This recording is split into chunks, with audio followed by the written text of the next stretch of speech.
Are you unhappy in your current relationship? Perhaps you're not aware of the choices you're making and how it directly reflects your interpersonal relationships. Are you ready to make some serious changes so that you can experience a loving and thriving relationship? If you said yes to any of these questions, you're going to want to tune into today's live episode 21 of the Coffee and Confidence Show. And we're going to be talking about relationships, why I divorced my husband. So I want you to join in the conversation, grab your pen and paper, grab your coffee, and let's talk relationships today. My name is Kelly Kerrigan. I am the host of the show, and I am an assertiveness coach, and my business is Empower Me Coaching. I'm empowering people pleasers to calm the chaos in their life, to create a balanced life. See, I'm a coach, I'm a mother, I'm a mentor, and I'm the creator of the 12-week program of Calm the Chaos for people pleasers.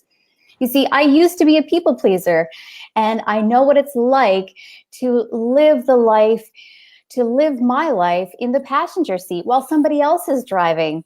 I wasn't the driver of my life for so many years, and I know what it feels like. So now I'm helping people just like you take back their life, feel amazing, and feel, connected and have those loving relationships.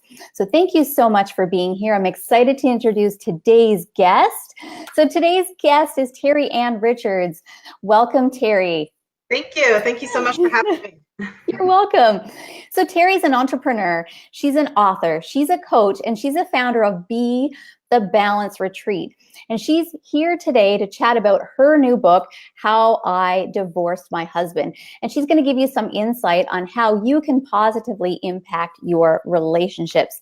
So again, welcome, Terri. I would love for you to share a little bit more about yourself. Oh, awesome. Thank you. So I will start with family. So I am a mother of 2 + 2. We are a blended family. So I have a 17-year-old, a 12-year-old, and then a 5- and 7-year-old, 2 stepkids. And I live in Hampton, New Brunswick, life coach. And quite frankly, I'm a serial entrepreneur. So I've spent the majority of my adult life, actually my entire adult life, as an entrepreneur. I started my first company when I was 18 years old. And I've worked in several different industries, mostly in marketing and operations. And so for the good part of my entrepreneurial career, I bought businesses, I grew businesses, I sold businesses, and I had a couple failures.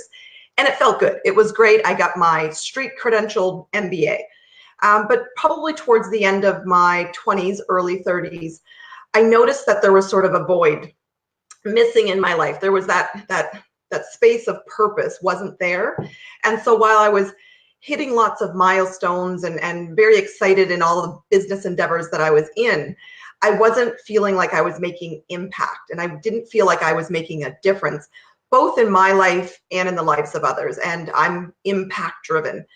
So it was probably around that time that I started, picking up books like most of us do, and realized that I had a love for working with people. I had been on stages many times, public speaking, doing motivational talks. I had mentored many entrepreneurs. I'd worked with lots of women in a mentor-mentee relationship. And I knew that I wanted to do something. I didn't know that it was going to end up being coaching, but I knew I wanted to work with people more intimately so I could better understand where they were coming from and get them to that place that someone had helped me years ago. And so over the last few years, I've dove into my own personal development, but B, really honing in on what's the key skills that I bring to the table. 5-6 years later, here I am working with, I won't say I only work with women, but it seems that the people I seem to attract are women. My business is open to men. I just don't seem to be any. But I coach women who are looking for more connectivity. And that's not just connectivity in their relationships at home, but that's connectivity in the way they look at themselves and connectivity in the way that they look and approach the world externally, how they show up at work, in their careers, with their children, in their communities. And a lot of times, as you'll learn throughout this conversation today, most of the issues are communication issues. It's your capacity to speak what's in here out there, but also listen to what others are saying so that you can, adapt and mold to that. So yeah, so I life coach mostly women. Do a lot of motivational speaking on stages around Atlantic Canada, and have recently done the Be Retreat, which is a women's conference here in St. John, New Brunswick, and I'm having a blast. Oh, that's amazing. Yeah, that's really amazing. So yeah, thank you for being here and sharing a little bit more about yourself. So because this is the Coffee and Confidence show, we always have this piece. What is in your cup? I love this. All right. So do you want to share what's in your cup, Terri-Ann? You can share first. It is water. Water. Yeah, it's water. And it's funny. People always say, like, what's your favorite drink, or like, what's your liquid choice? And it's water. I probably have like, I don't know, 8 or 9 of these a day. Wow. And I don't drink pop. I don't drink juice. I don't even drink anymore. I like lattes. I'll have one of those, in the morning, and then, 8 or 9 of these. So I go pee a lot. I guess that's the truth. So you connect with women mostly in public bathrooms is what I'm hearing. It kind of feels that way. Actually, it was funny. I was at an event yesterday morning called Power of Perspective here in St. John by Exit Realty. And it was so funny because, people pick on women because we typically like go in crowds to the washroom. And I guess I've never really paid attention to that. But yesterday I got there and, I had already downed about 2 or 3 of these. And I got to the Hilton in St. John, and a group of us were all kind of sitting there, and I'm like, oh, I have to pee. And then one of the other girls is like, oh, me too. And one more's like, me too. So we all just kind of like walk in a little gang to the washroom. We're still talking while we're peeing, it's like a meeting of the minds, and then wash our hands, and then we head back. So yeah, lots of great business discussions can happen in the washroom. Mm-hmm. Yeah. Yeah, that is so true. Water is definitely one of my go-tos as well. But this morning in my cup, I've got some French press in there. Oh, yeah. I've got, the good old PC coffee brand French press. And that is like one of my favorite because it's so flavorful as opposed to like, your classic drip coffee. So that's what's in my cup this morning. Love it. So I want to invite everybody who's tuning in. I just want to remind you that this is a live show. You can leave us comments, you can say hello, you can ask questions, and the more interactive you are, the more you're going to get out of the conversation. Even for those of you who are catching the replay, please let us know that you've watched, and we will gladly respond to your comments and reach out. So with that, so this morning we've got Sharon Pin saying, good morning, ladies. Good morning, Sharon. And I know Sharon's tuning in from Labrador. We don't have the snow yet, but they certainly have the snow in Labrador, right, Sharon? It's full on winter there. So today we are talking about relationships, and you have recently written a book entitled Why I Divorced My Husband. I'm really interested in this. It's kind of a little bit edgy. When you recommended that topic, I'm like, ooh, that's a little edgy. Let's do it. It is. Right? It's totally a little bit edgy. And so I'm excited to hear what your angle is and a little bit more about the book. So I want to ask you, what inspired you to write this book? That's a really good question. And it's funny, somebody asked me that last week. I was in my relationship with my husband for 13 years. And I, once the divorce finalized, I sort of came out of it maybe still looking at him to put a lot of blame, right? And sitting in that space of going, okay, so I'm in this relationship for 13 years and it's now broken. It's done. We're now divorced. And walking out assuming, because that's what I was doing, that it was all his fault. It put me in a really dark place, because as I started to look towards my future in prospects of dating other people and getting into other relationships, I realized, based on my own past experiences, that it takes 2 to tango, right? It takes 2 people to really dive in and make something work. And I was afraid to make the same mistakes again. And so it wasn't as though I walked into it going, okay, I did something wrong and I'm just going to talk about it. I had to go through a few years of really sitting deep in my own shit, if you will, and figuring out what actually did I own? What was the behaviors and the actions that I can look back at and go, if I didn't do that, what could have happened? And not in terms of regrets, because, I try not to live with regrets. I cannot go back and fix what is broken. Right. But to not make the same mistakes again. And so when I went through this few-year process of really digging deep into myself to figure out, where did the relationship go wrong? What did I own? Because I can't change the other person, right? It doesn't matter whether or not he was a perfect husband or not. What do I own in it? And when I went through this, my own self-discovery process, I realized there was a lot that I wasn't proud of. There was a lot that I could have done differently. And, obviously being female and playing in this female world where I'm always out talking to people, and women, we share our stories, right? We share our struggles. And in a coaching realm, a very large majority of women may sit down with me and say, let's talk business. And where we end up is relationships, right?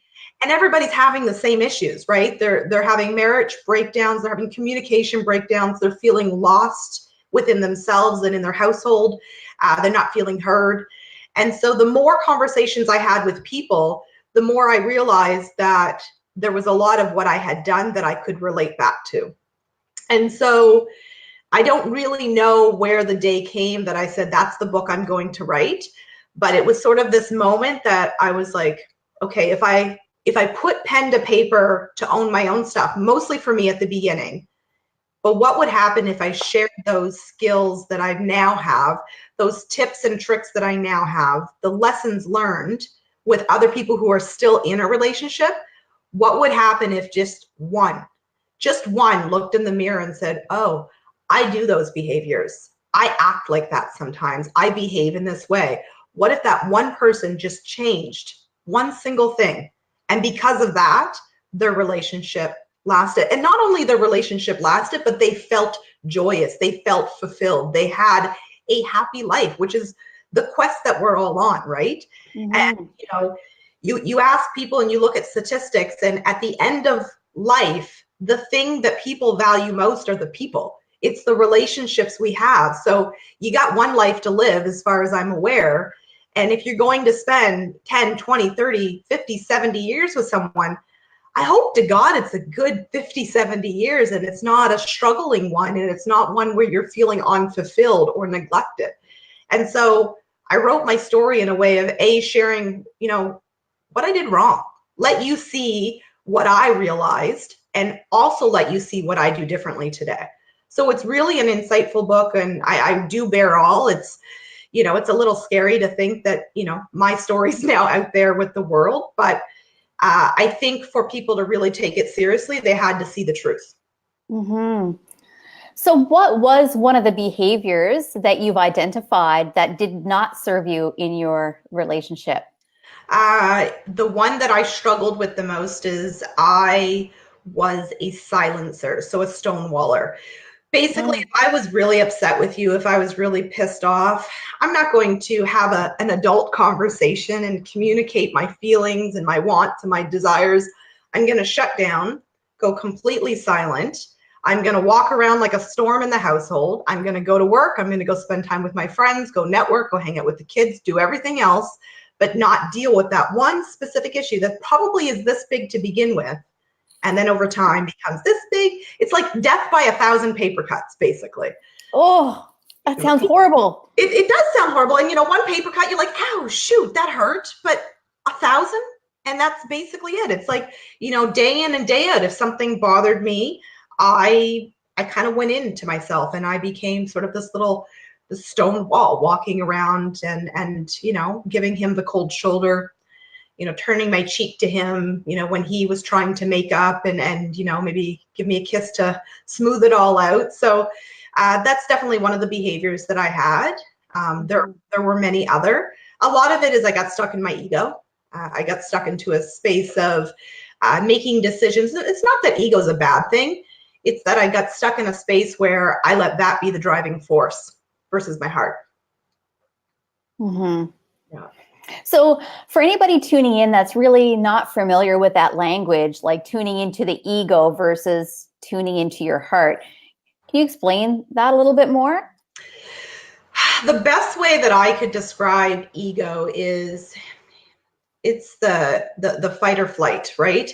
And so ego has this capacity to really drive us to great things. It's not a negative thing. So it's the area in which you put even yourself not first. So you're doing things kind of maybe out of spite or to prove yourself right or somebody wrong.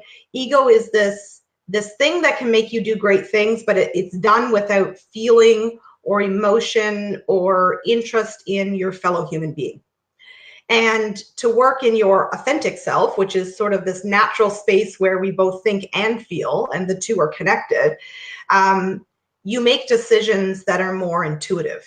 They're more, for lack of a better word, spiritual. You're choosing to make a decision because it's the right thing to do, not because if I do it, I win this, or if I don't do this, I get that. It's more, it's internally driven. And it's Mm-hmm. typically where great things happen, right? Mm-hmm. Right. So with your book, what relationship problems are you hoping to change for people? Oh, the number one is communication. I mean, Mm-hmm. it's plastered throughout the entire book. I mean, the book is broken into, chapters on intimacy and sex. It talks about, financial literacy and compatibility and, being a team. But in every single chapter, I mean, let's be clear, the common theme is communication. It's that capacity to open up and talk about your deepest, darkest secrets, your deepest, darkest fears, your wants, your desires, all of those things that you enjoy about your life, all of those things that you don't enjoy about your life. And it's framed in ways where in my relationship today, we do a breakout on a monthly basis and we do a check-in. We ask very specific questions to ensure, like, are we still on the same page? Is there anything that's going on that's, not working? What is working? What could I do to improve? How could I be different, better? All of those things, so that we're always sort of, moving in unison, moving in a parallel force. Mm-hmm. Yeah, that's great. So as you were sharing, I'm thinking, in order for people to communicate effectively, they need to be vulnerable. They need to be willing to open up. Absolutely. It's funny, I say this in my book, and my mother had said to me once when I was much younger, like probably in my teens, and she said, you have no business having sex if you can't talk about it. So you know how a lot of young people will get into this space where, Mm-hmm. they're doing intimate things, but they're not having the conversations like, have you been tested? Are you on the pill? Do you have a condom? All of these conversations. And so the same concept applies in adult life. You have no business calling a relationship a long-term relationship or a marriage if you can't have those deep conversations that require you to open up and be vulnerable. And you have to ask yourself, like, the 5 dysfunctions of it on Amazon, but the base of it is trust. And for trust to be real, you have to be vulnerable. You have to have that space and capacity to say, this is what's up. This is what's going on in my world, in my heart. But you also need to know that you have someone on the other side. And so this is also a lesson for all of us that, it's one thing to be vulnerable. It's another thing to let somebody else be vulnerable and not judge them based on what they're feeling at that time. Because we're all looking from our own lens, right? Right. The feelings and emotions that you possess today based on any experience that you've had to date are yours and yours alone. And while I may not relate or agree with them, they make sense for you because of everything, all of the intel that you have to date, right? Mm-hmm. Yeah. I just wrote down this word. You brought up a really interesting word, trust. Yes. One thing that I share with my clients is like dealing with disappointment, right? So many people brush disappointment underneath the rug. And then what happens, that pile just becomes like this big, massive pile where you end up blowing up or not saying anything at all. Absolutely. And the thing is when people don't deal with disappointment, it leads to distrust. 100%. Right? And then without trust, like you said, there is no relationship. Well, and I think the other side of it is again, like, and I always look at everything from a perspective, because a lot of times, even in today's world, like, with my partner now, he could say something or do something, and I could perceive it as a negative. I can perceive that he was being unkind or what have you. And it's not until I instantly open up and I say, that hurt me, or I feel, frustrated, or whatever I say, that then he has an opportunity to tell me what he, and it's like, whoa, he wasn't even trying to do what I had perceived him to do. And so that capacity to trust and be willing to say, like, right away, like, we have a 24-hour rule. If you have an upset or an issue in our household, you got 24 hours to talk about it. If you don't talk about it within 24 hours, we don't talk about it, because if it's important to you, it needs to come out. Don't let it sit in there and boil around and let your mind add some flavor to it. And then all of a sudden it's this big witch's brew, when really it was potentially nothing, if only you had the opportunity and the vulnerability to ask that question. Yeah. Yeah, that's really important. I sat with a teacher friend of mine last evening, and we talked about, asking questions is so important. So like you had just demonstrated that, your partner that you're with now had said something. And if you did not ask those questions, you would have internalized it, like you said, through your own lens. But it's really important to ask those questions. If something is not feeling right, if you get that sensation in your body, that means that, okay, some sort of boundary of mine, some sort of personal boundary has been crossed, and it's not feeling good for me right now. So I need to address it. Absolutely. That feeling doesn't that prolong. But I just wrote down something you said, the 24-hour rule. Love it. Yes. Yeah. It just changes the way in which a household flows. And it allows you to have that space of, maybe you need to take a little break for a second to go, okay, let me gather these thoughts so I'm not like bursting at the seams. But it also ensures that if it's important enough to you, to your relationship, that you'll take a step back and you'll say, okay, I'm going to ask the question. And you got to ask it, not tell it, right? Because it's like, a lot of us don't know how to separate the behavior from the person. And so, it's not you're a jerk. It's it's not you're this. It's, the way you're behaving feels like this, right? It's a perception, and the person can't be the thing that you're attacking. The behavior may be. And the behavior, they have an opportunity to then say, well, here's what I was trying to do, or here were my intentions. But at least the person is still intact at the end, right? And I think in life we're conditioned to not ask a lot of questions, because when we're kids, you're told, like, stop asking so many questions. And so we've been conditioned over, years of schooling and just the way that society has built us to not ask good questions.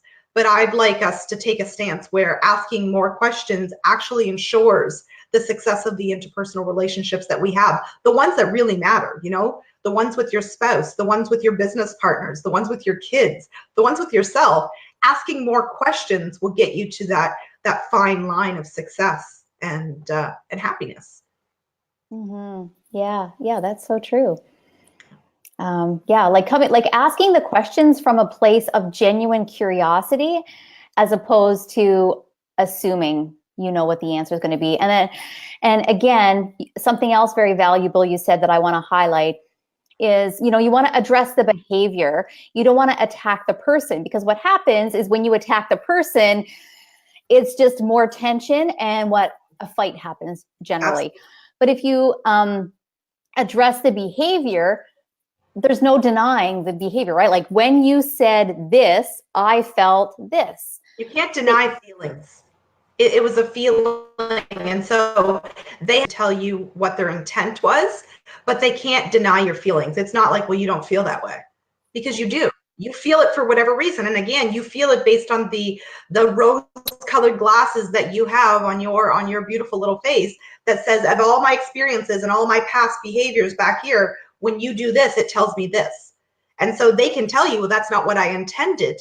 And what you can then do is over time, your rose-colored glasses will change their perceptions, right? You'll change going, oh, when he does this or when she does that, that's what they mean. Oh, okay. And then you have a choice to make. You can either choose to stay based on, everything that you know to date, to say, okay, when this happens, I don't believe that feeling will change, right? And you have a choice. You can say, that's the way I'm going to continue to think. Or you can change your thinking over here and you can say, okay, I understand. I can adapt to that. And it really is. I mean, all relationships come down to you either stay stubborn enough to stay exactly the way you are, or you adapt. You can't change anybody else. You can't tell your husband or your wife, you have to do this or else. I mean, you can do it and they have to then choose whether that's worth it to them. It's all about choices. Mm-hmm. Yeah, it's totally all about choices. So you had mentioned earlier in our conversation that you have identified some behaviors that didn't serve you. Yeah. So do you have any tips for the viewers? Do you have any tips for the viewers that you want to share on how they can make some positive changes in their interpersonal relationship? I would say number one would be have a family meeting, and let's start with just the spouses for now. But have a family meeting and get a baseline of where you stand. Mm-hmm. It's really to say that in business too. If you don't have a check-in of where you stand today, how will you ever know if you get any better, right? So number one is, even if you think you have a great relationship, there's two of you, so sit down, no distractions, no cell phones, none of that, and have a conversation that's not, it's light, but it's not super serious. And it's like, how are we doing? How are we doing intimately? Because sex is important. How are we doing financially? What goals do you have in the next year to 3 years? How do you think our communication style is? Is there anything that I could do to, improve or feed your needs better, right? Because, there's that, there's a book out there, I think it's by John Gottman, about the emotional bank account. And you're either depositing or withdrawing. And so you need to be ensuring that you're always depositing into your partner's emotional bank account. And so get a baseline. That would be number one. Have that conversation. Mm-hmm. Number two is meet every 30 days about that. So every 30 days, just like you do with your accountant to find out if your finances are in order with your business, you need to find out if the health of your relationship is in order. And, so many people, and I've heard it time and time again, like, I don't know what happened and now we're divorced. Like, well, shit, Sherlock, you would have known what happened if you would have had a conversation over the last 6 months to a year. There's really no true surprise. The relationship didn't just deteriorate overnight. And most things can be saved within 30 days. You can save a business in 30 days. You can save your health in 30 days. But 6 months, 1 year, 10 years, now that's a difficult story, right? So do a check-in every 30 days. Mm-hmm. And lastly, check your ego at the door. What you think you want in life, based on maybe your pride or your ego or just, some driving forces. You got to kind of look at life. And I wish I had I do have an elastic. I do this thing. I don't even think you guys can see it, but I'm going to do it for you. Just 1 second. Mm-hmm. 1 sec. Okay. So see this elastic just like this. Okay. So this is not, it's not pretty, but there's a hair on it, but okay. So this is you and this is your partner. Okay. Now, when I separate it out, it's not going to be a great example because they're not nice elastics. We're going to work with this. Okay. So let's just pretend this. So when you separate it out, this right here is the relationship. And so I'm going to put it away for a second. But basically what I want people to think of is, this is me, this is my partner, and in the middle is the relationship. And so again, if you think of an elastic band, if I am pulling this way and he is pulling that way, what's left in the middle for the relationship is nothing. However, if I become a whole human and he becomes a whole human and we invest in the circle in the middle, which is our relationship, the relationship will survive. The grass is greener where you water it. And so if I think only for me and my spouse thinks only for them, there's nothing left for the relationship. It's gone. And so Number 3 would be is ensure that you know what your goals are in life. If your goal is to be single, keep thinking about you every day of the week. And I don't mean in terms of like putting everybody first. I mean ensuring that when you say you want something, that you're investing in what you want. If I want a good, healthy relationship, I do not get to cross my fingers and my hands and say, he needs to make a change first. I need to do something. If I want a good relationship, it starts with me. It doesn't start with anybody else. So that would be number 3. Mm-hmm. Yeah, that's really powerful right there. Absolutely. I love that. That saying is the grass is greener where you water it, because it's never greener on the other side, is it? It's not. And you know, if you invest the time, it's the same concept of, you know, at this event I was at yesterday, the guy walked up to a gentleman and he had like really big biceps, right? And he said like, oh, so you must have like, you know, lifted one weight and ended up with those, eh? And the guy kind of chuckles and he's like, no. And he's like, so you mean you had to like do it over and over again and repeat and tweak and adjust? And he said the saying, he goes, try, fail, adjust, try, fail, adjust. And I took that and I went, it's the same in relationships. If I want a strong relationship, I need to try, I will fail, I'm going to mess up, and then I need to adjust. I'm not asking the other person to adjust, I'm adjusting, I'm tweaking. And if you're in a good relationship with someone who's open to this concept, they're going to do the same. And then what happens is you get 2 people who are super satisfied with themselves, but fulfilled in the relationship together. And what a superpower team we could all be with our partners if we were all rowing the boat in the same damn direction, Mm-hmm. with our backs to each other, rowing the opposite direction. Mm-hmm. Right? So what about if somebody's in a relationship with someone who's not willing to adjust? Figure out what you want. So I started with, there's a really good book called The Love Dare. I'd love you to buy my book, but this is a good book as well. And The Love Dare. The Love Dare? Yeah. Now it's based on Christianity, so whether or not you're religious, it will have some biblical terms in it. But it's an amazing book, and I've done it a few times. And the book is based on the movie Fireproof. And again, it's another religious-based movie, but it's so good. It's a great, great movie. And if you watch the movie, basically what it shows you is it doesn't matter. It doesn't matter if your spouse changes a damn thing. Now, let me X out if they're addiction problems, if there's abuse, or if there's extramarital affairs. Those are issues that you potentially need outside help for. But if we're dealing with like 2 straight up good humans that are just a little lost, it starts with you.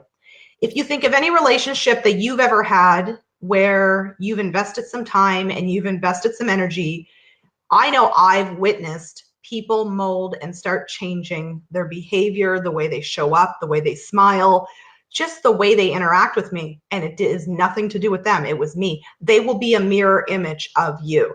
And so if the relationship means anything to you, and you have to ask yourself that question, if the relationship means anything to you, invest with no strings attached. Don't make it conditional.